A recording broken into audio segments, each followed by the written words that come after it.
Sir ఇప్పుడు Fatima college కూల్చివేతల గురించి అక్బరుద్దీన్ గారు రియాక్ట్ అవుతూ కాలేజీలు ఎలా కూల్చినా మాకు తిరిగి ఎలా నిర్మించాలో తెలుసు అంటూ కూడా ఆయన రియాక్ట్ అవ్వడం జరిగింది. అసలు ఎందుకని ఆయన అంత హార్షణీయమైన వ్యాఖ్యలు చేశారంటారు? ఎలా నిర్మించుకోవాలో ఆయనకు తెలిసి ఉంటే నిర్మించుకోవడంలో ఎవరి అభ్యంతరం లేదు. ఒకటి కాక 100 నిర్మించుకోండి.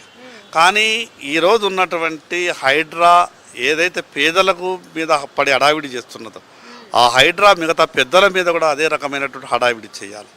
ఒక పక్క హైకోర్టు చెప్పింది, ఇంకో పక్క ఈ ప్రభుత్వ ఏజెన్సీలు హైడ్రా కావచ్చు మిగతా ఏజెన్సీలు చెప్తా ఉన్నాయి. స్పష్టంగా ఎఫ్టీఎల్ లోపల ఉన్నట్టు కూడా కనిపిస్తూ ఉన్నది. కాబట్టి వాళ్ళే స్వచ్ఛందంగా ఆ యొక్క బిల్డింగ్ని తొలగించుకోవాలా. ఇంకోటి ఈ ప్రభుత్వం ఎందుకు భయపడుతున్నది? ఇప్పుడు పేదల ఇళ్ళ మీద బుల్డోజర్లు పంపి ఇళ్ళు కొలగొడుతున్నప్పుడు లేనటువంటి జాలి దయ మీకు ఎంఐఎం పార్టీ మీద ఎందుకున్నది? అంటే ఎంఐఎం పార్టీకి ఒక ధీమా ఏంటంటే 10 ఏళ్ళు బీఆర్ఎస్ పార్టీ మా చెప్పు చేతల్లో ఉండే, మేము చెప్పినట్టు నడిచింది. ఈ కాంగ్రెస్ పార్టీ ప్రభుత్వం కూడా మేము చెప్పినట్టే నడవాలా, నడవకపోతే మీ సంగతి చూస్తామనే విధంగా బ్లాక్మెయిల్ చేస్తున్నారు.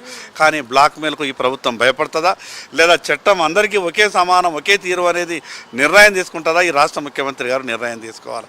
ఈరోజు చట్టం అనేది అందరికీ సమానంగా ఉండాలి. పేదలకు ఒక తీరు పెద్దలకు ఒక తీరు ఉంటే ప్రజలు దాన్ని క్షమించరు. అందుకే ఈ హైకోర్టు చెప్పిన దాని ప్రకారం ప్రభుత్వం వెంటనే చర్యలు తీసుకోవాలి. సార్ ఇప్పుడు ఇల్లు విషయానికి వస్తే నిరుపేదల కుటుంబాలన్నింటినీ కూడా వాళ్ళ ఇళ్లలో ఉన్న వాళ్ళని బయటకు లాగి మరి ఖాళీ చేసిన పరిస్థితి మనం చూసాం. మరి ఇలాంటి పరిస్థితుల్లో ఇప్పుడు కాలేజ్ యాజమాన్యం విషయంలో ఎలా మాట్లాడుతుంటే ఇప్పుడు వాటిని వదిలేస్తారంటారు, లేకుంటే తొలగించే అవకాశం ఉంటుందంటారు? ఇప్పుడు ఎంఐఎం బ్లాక్మెయిల్ రాజకీయాలకు కాంగ్రెస్ పార్టీ తలగ్గుతుందా ప్రభుత్వం, లేదా న్యాయంగా నిజాయితీగా ఈ ప్రభుత్వం చేయాల్సిన కార్యక్రమాలు చేస్తారా అనేది చూడాలి.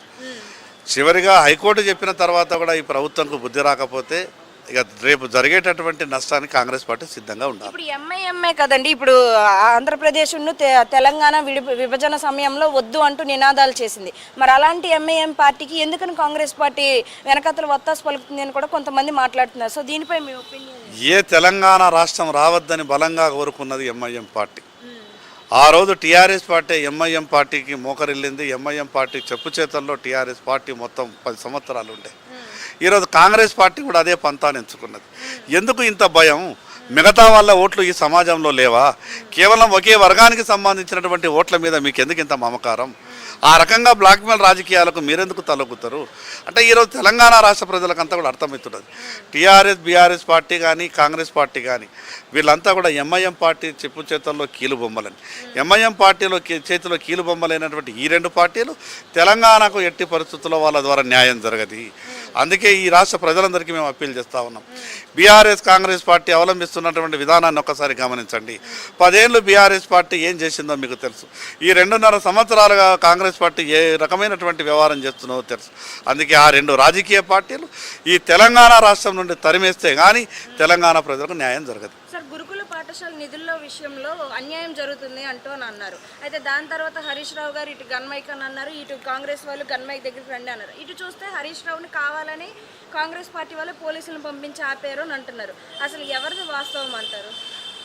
2 రాజకీయ పార్టీలు, ఆ కాంగ్రెస్ బీఆర్ఎస్ పార్టీలు కూడా ఈరోజు ప్రజలకు ఏదో రకంగా ఒక విచిత్రమైనటువంటి సన్నివేశాన్ని చూపిస్తున్నారు. నిజంగా మీకు చర్చనీయాలంటే రాష్ట్ర శాసనసభ వేదిక ఉన్నది కదా. భారతీయ జనతా పార్టీ అనేక సందర్భాల్లో డిమాండ్ చేసింది ఈ జరిగినటువంటి ప్రతి విషయం మీద అసెంబ్లీలో చర్చ పెట్టాలన్నాం. కానీ కాంగ్రెస్ ముందుకు రాలేదు, బీఆర్ఎస్ ముందుకు రాలేదు. ఈరోజు రోడ్ల మీద మాత్రం నువ్వు ఫలానా దగ్గరికి రా, నువ్వు ఫలానా. నిజంగా చర్చ అనేది రోడ్ల మీద జరుగుతుందా?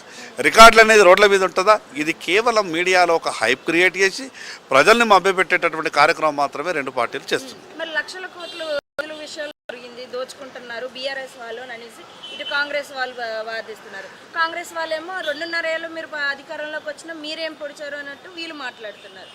కాంగ్రెస్ బీఆర్ఎస్ 2 పార్టీలు కూడా తెలంగాణ రాష్ట్రాన్ని దోచుకున్నాయి. గత 10 ఏళ్ళు బీఆర్ఎస్ దోచుకుంటే ఈరోజు 2.5 సంవత్సరాలుగా కాంగ్రెస్ పార్టీ దోచుకుంటున్నది. నేను అందుకే చెప్తున్నా, తెలంగాణ ప్రజలు ఆ 2 పార్టీల విషయంలో ఖచ్చితంగా ఒక నిర్ణయానికి వచ్చిండ్రు. ఆ 2 పార్టీలను తెలంగాణ రాష్ట్రాల నుంచి తరిమేస్తే కానీ ఈ రాష్ట్రానికి రక్షణ లేదు అనేది ప్రజలు ఇప్పటికే ఆలోచనకు వచ్చిండ్రు. ఎంఐఎం పార్టీకి ఎందుకని కాంగ్రెస్ పార్టీ మద్దతుగా ఉంటుంది? మనకి ఫాతిమా కాలేజ్ కూల్చివేతల గురించి మాట్లాడుతున్నారు, అది తెలిసిందే. అయితే సామాన్యుల ప్రజల ఇల్లులను అయితే వెంటనే కూల్చివేతలు జరిపారు. మరి ఇప్పుడు చూసుకుంటే దీని విషయంలో మాత్రం గడిగడికి వాయిదా వేసుకుంటూ వెనక్కి తగ్గుతున్నారు. అంటే దేనికంటారు దీని వెనక? హైకోర్టు ప్రభుత్వం శాఖలు ఏ శాఖ కూడా దాని మీద స్పందించి కౌంటర్ దాఖలు చేయలేదు. ఎందుకంటే కాంగ్రెస్ పార్టీకి మజ్లిస్ పార్టీకి ఉన్నటువంటి అవినాభావ సంబంధం ఈనాటిది కాదు, దశాబ్దాలది. అందుకే హైదరాబాద్ను వాళ్ళ చేతిలో పెట్టాలని చెప్పేసి వాళ్ళు చేసే అకృత్యాలను ఎక్కడ కూడా అడ్డుకోకుండా చూడాలని చెప్పి కాంగ్రెస్ ఉంటే కాంగ్రెస్, టీఆర్ఎస్ ఉంటే టీఆర్ఎస్, ఏ పార్టీ అధికారంలో ఉన్నా ఆ పార్టీ ఇద్దరు ఒకటైపోయి మొత్తం హైదరాబాద్ అంతా కూడా నాశనం చేసే దాంట్లో ముందుంటారు. ఇవాళ ఇప్పుడు హైడ్రా వచ్చి అమాయకుల ఇండ్లు కూల్చేస్తే దాని మీద చప్పుడు లేదు. అదే వాళ్ళు కుంటా చెరువులు ఆక్రమించుకొని కాలేజీ కడితే దానిలో అడ్మిషన్ కూడా తీసుకోవద్దని హైకోర్టు ఆర్డర్ ఇస్తే దాని గురించి ఎవరు పట్టించుకోరు. ఇది చాలా తప్పు. దీన్ని తీవ్రంగా ఖండిస్తున్నాం.